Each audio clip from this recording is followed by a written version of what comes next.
Welcome to today's news wrap up. Let's dive right into the top stories making headlines today. Representative Thomas Massie has called on Congress to defund the United States Agency for International Development following a controversial Supreme Court ruling. The court ordered the Trump administration to release $1.9 billion in foreign aid payments, which makes no sense to me. A decision that upheld a district court judge's previous order. So we're just supposed to continue to fund this fraud. But the ruling, decided by a 5-4 margin, included surprising votes from conservative justices John Roberts, which is not surprising for me, and Amy Coney Barrett. Justice Samuel Alito dissenting, criticizing the decision as an overreach of the judicial power. Yeah, it's exactly what it is. But Massie urged Republicans to cut funding to USAID, arguing that continuing to finance foreign aid undermines America's sovereignty and wastes taxpayer money. The controversy underscores broader debates about government spending and the role of foreign aid. Disney has laid off nearly 200 employees, significantly impacting ABC News, which represents almost 6% of the workforce. The layoffs include consolidating operations for 2020 and Nightline into one group and merging production teams for Good Morning America. Additionally, Disney is shutting down the political site 538, integrating its polling and political data analysis onto ABC News. These changes are part of an ongoing organizational shift within Disney's ABC News Group and Disney Entertainment Networks. Comedian Michael Rappaport criticized Canadian politician Heather McPherson for trying to ban him from performing stand-up comedy in Canada. They playing these petty games in Canada with Americans. McPherson cited his alleged criminal history, Islamophobic speech, and incitement to violence as reasons for the ban. Now, let me stop for a second here and remind people, Michael Rappaport used to be a leftist darling until he started empathizing with Trump. And this is when they started coming for him. And I don't understand inciting violence and stuff. Back before he was before he supported Trump, I would watch and call out Michael Rappaport on his BS, and I criticized him a lot. I might have done videos on him before, especially back in my old channel. I'm sure I've done a few videos on him before, blasting him and stuff like that. But not for once have I ever heard him incite any type of violence, because I definitely would have reported on it. So they're making stuff up. I can't think of one instance of Michael Rappaport inciting violence. But Rappaport responded by denying these allegations, pointing out that his only criminal record involved calling his ex-girlfriend too many times in 1997. He also highlighted the irony of McPherson condemning hate while ignoring a significant increase in anti-Semitic incidents in Canada. Rappaport's shows are still scheduled, and he extended an invitation to McPherson and her colleagues to attend. Mighty big of them. Mighty big of them. Democratic political strategist David Axelrod criticized his party's reaction to President Trump's recent speech, describing it as disrespectful. And I agree with Axelrod for once. But he specifically condemned Representative Al Green's actions, calling them despicable, and suggested that the party should follow the example set by Senator Alyssa Slokin's response.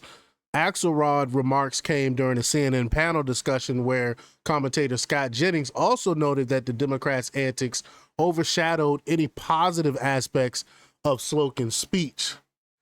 Jennings highlighted Green's removal from the House floor and the Democrats' refusal to stand for objectively good things, such as the release of Mark Fogel from a Russian prison, as particularly problematic. The incident has sparked further debate about the Democrats' approach to handling presidential addresses. Just despicable. They won absolutely no one over by doing what they did. The U.S. Court of Appeals for Ninth Circuit ruled against California's Assembly Bill 587, which required social media companies to report their moderation practices to the state. The court found that the law violated the First Amendment by imposing unconstitutional censorship. I mean, it's plain as day. I'm surprised. I mean, it was so bad, even the Nutty Ninth had to be like, no, y'all taking this too far. The Nutty Ninth. But as a result, the state agreed to remove provisions that mandated detailed reports on hate speech, extremism, disinformation, and other categories. The remaining requirement is for companies to submit their terms of service and any changes twice a year without providing data on content moderation.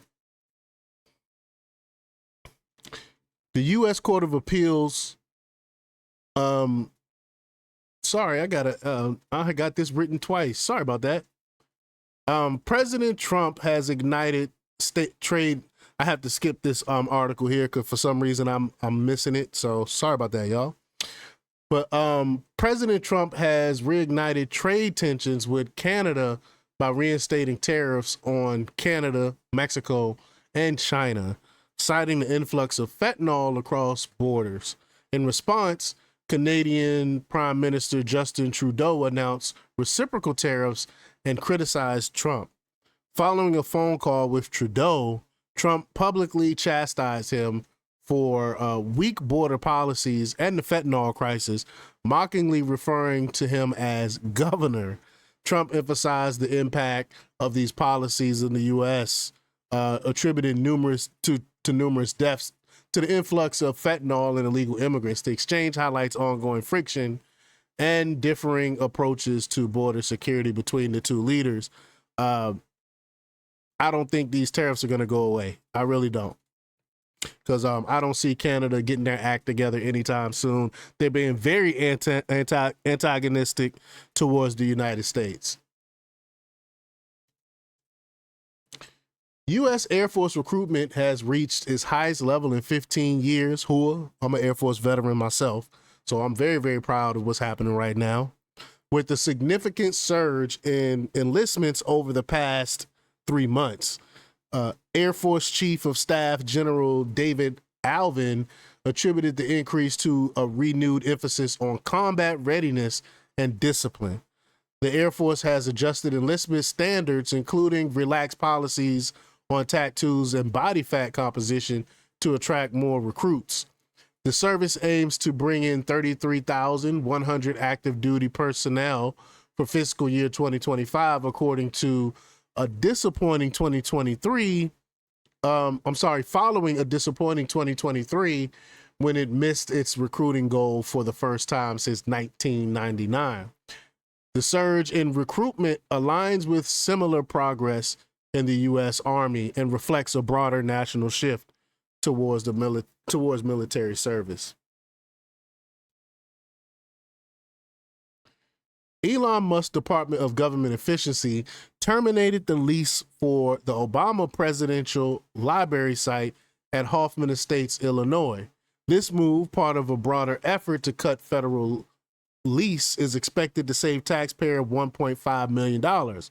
While some critics argue the decision may have been influenced by animosity towards former President Obama, Doge maintains it was a cost-saving measure.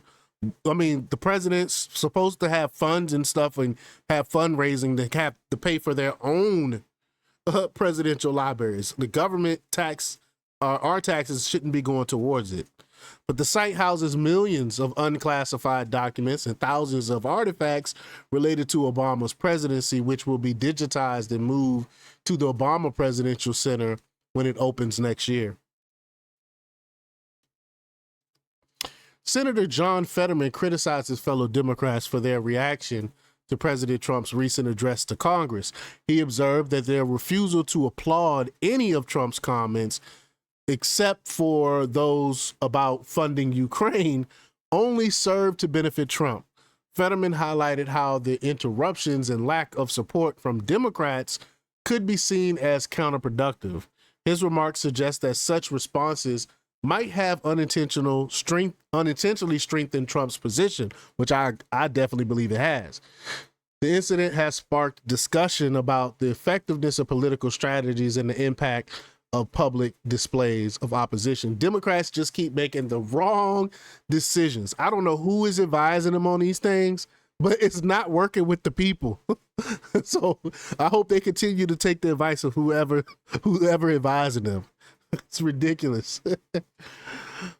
Lastly, the Biden administration allocated at least $20 billion with the B, to environmental groups, many of which were newly established. One notable recipient, the Climate United Fund, received nearly $7 billion, despite being incorporated only 5 months prior. Where did they do that at? How do you get $7 billion funded to you and you just started out? Must be nice. But the fund's projects include a $10.8 million solar project on tribal lands and a $32 million solar energy project at the University of Arkansas. Critics argue that the rapid distribution of funds and lack of oversight raise concerns about transparency and accountability. The situation has sparked debates on the effectiveness and management of such large-scale grants. It's a money laundering scheme. That's exactly what it is. People like Podesta shown here end up getting money for starting these things. They leverage their government connections and makes billions of dollars from it. This should be illegal. But that's all for today's news wrap up. Stay tuned for more updates and don't forget to like, share, comment, and subscribe for the latest in news. Until next time, peace.